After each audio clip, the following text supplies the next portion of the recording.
Baik, di sini ada definisi. Penyakit asam urat atau dalam dunia medis itu disebut dengan penyakit tirai atau penyakit artritis Gout.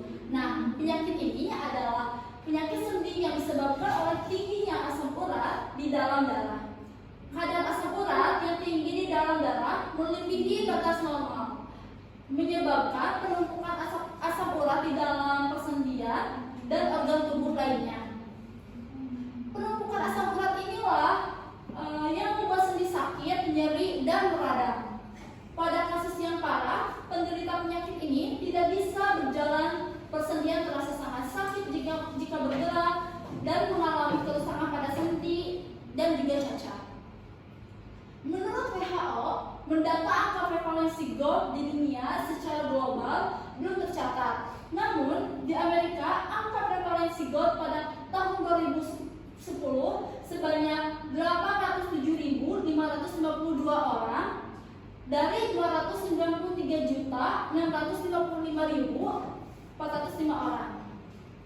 Di Amerika Serikat, 13,6 kasus per 1.000 laki-laki dari 6,4 kasus per 1.000 perempuan. Prevalensi ini berbeda di setiap negara. Lanjut. Etiologinya secara garis besar, penyebab terjadinya artritis Gout disebabkan oleh faktor primer dan faktor sekunder. Faktor primer 99% belum diketahui idiopatik, namun diduga berkaitan dengan kombinasi faktor genetik dan faktor hormonal yang menyebabkan gangguan metabolisme yang dapat mengakibatkan peningkatan produksi asam urat atau bisa juga disebabkan oleh kurangnya pengeluaran asam urat dari tubuh. Selanjutnya, tadi sudah dijelaskan tentang mengenai etiologi dari faktor sekunder. Nah, di sini tadi sudah dijelaskan mengenai etiologi penyebab artritis Gout dari faktor primer. Nah, di sini juga ada sekunder. Tadi kan sudah dijelaskan etiologi artritis Gout faktor primer. Nah, di sini juga ada faktor sekunder. Nah, meliputi peningkatan produksi asam urat, terganggunya proses pembuangan asam urat dan kombinasi kedua penyebab tersebut. Umumnya, yang terserang artritis Gout adalah pria, sedangkan perempuan presentasinya kecil dan muncul setelah menopause. Artritis Gout lebih umum terjadi pada laki-laki, terutama yang berusia 40 tahun. Nah, di sini ada patofisiologi. Nah, patofisiologi dari artritis Gout ini kelainan pada sendi metatarsophageal terjadi akibat ditemukan penimbunan kristal pada membran sinopia dan tulang rawan artikular. Pada fase lanjut akan terjadi erosi tulang rawan, proliferasi sinopia dan pembentukan panus, erosi kistik tulang serta perubahan dos sekunder. Nah, selanjutnya terjadi topus dan fibrosis serta ankilosis pada tulang kaki. Adanya Gout pada sendi kaki menimbulkan respon lokal sistemik dan psikologis. Respon inflamasi lokal menyebabkan konvensasi saraf sehingga menimbulkan respon nyeri. Degenerasi kartilago sendi dan respon nyeri menyebabkan gangguan metabolisme fisik. Peningkatan metabolisme menyebabkan pemakaian energi berlebih sehingga klien cenderung mengalami malaise, anoreksia, dan status nutrisi klien yang tidak seimbang. Pembentukan panus pada pergelangan kaki yang menyebabkan masalah citra tubuh dan kronisasi penyakit menimbulkan respon ansietas. Nah, di sini ada manifestasi klinis. Nah, menurut Hadi Broto, penyakit ini umumnya ditandai dengan rasa nyeri hebat yang tiba-tiba menyerang sebuah sendi pada saat tengah malam. Nah, biasanya pada ibu jari sendi, metatarsophageal pertama atau satu sisi unilateral. Nah, kulit berwarna kemerahan, terasa panas, bengkak, dan sangat nyeri. Pembengkakan sendi umumnya terjadi secara asimetris atau satu sisi tubuh. Nah, di sini ada berikut beberapa tanda penyakit asam urat.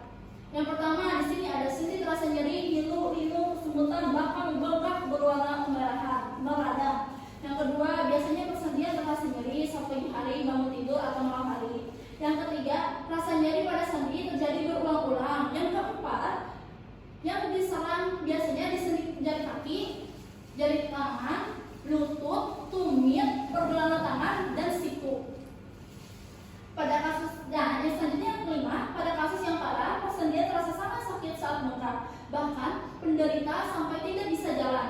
Tulang di sekitar sendi juga bisa keropos atau mengalami pengapuran tulang. Nah, di sini ada faktor resiko.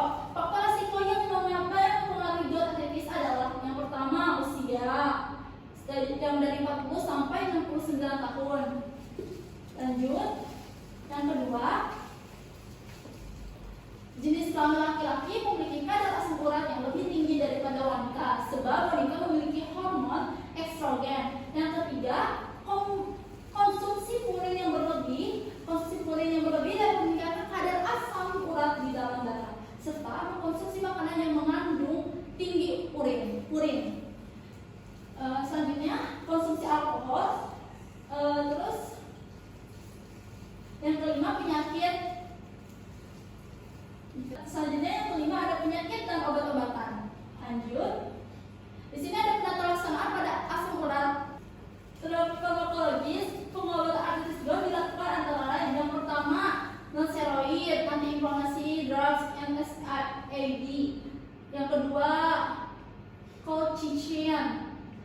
Yang ketiga, kortikosteroid. Yang keempat, propenesin. Yang keempat, alpurinol. Yang keenam, arikosurage. Selanjutnya, apabila intervensi dan diagnosa gout-artritis dilakukan pada fase awal, intervensi ortopedi jangan dilakukan.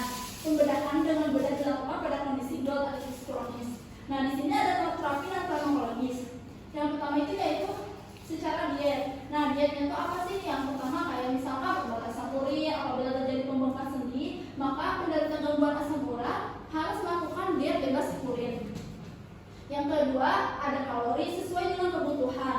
Yang ketiga, tinggi karbohidrat, karena karbohidrat ini kompleks seperti nasi, singkong, roti, dan ubi sangat baik dikonsumsi oleh penderita asam urat karena akan meningkatkan pengeluaran asam urat melalui urin.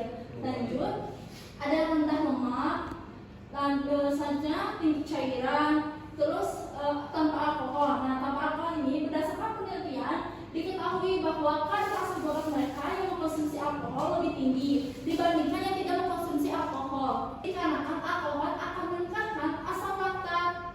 Asam laktat ini akan menghambat pengeluaran asam urat dari tubuh. Selanjutnya, di sini ada komplikasi pada artritis gout. Nah, menurut Tapianti tahun 2015 banyak penyakit yang menyerang manusia. Di antaranya ratusan jenis penyakit persendian. Penyakit artritis gout adalah salah satu-satunya penyakit persendian yang disebabkan oleh kondisi hiperuricemia.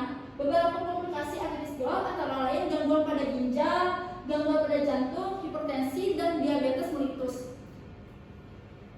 Nah, biasanya yang suka ada di diagnosa perawatan pada penyakit artritis gout ini ada nyeri akut yang berhubungan dengan agen cedera biologis. Yang kedua, gangguan mobilitas fisik yang berhubungan dengan nyeri sendi. Yang ketiga, ansietas yang berhubungan dengan ancaman terhadap status kesehatan.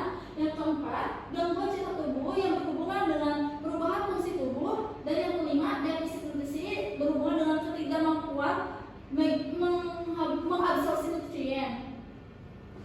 Nah, selanjutnya dia ada kesimpulan. Dapat disimpulkan pada penyakit ini memang bisa sangat mengganggu karena gejalanya yang menyakitkan pada sendi. Penting juga untuk menjaga pola makan dan gaya hidup agar kadar asam urat tetap terkontrol. Jika gejala sudah parah, segera konsultasikan dengan dokter untuk penanganan yang tepat. Izin bertanya, tadi bertanya dengan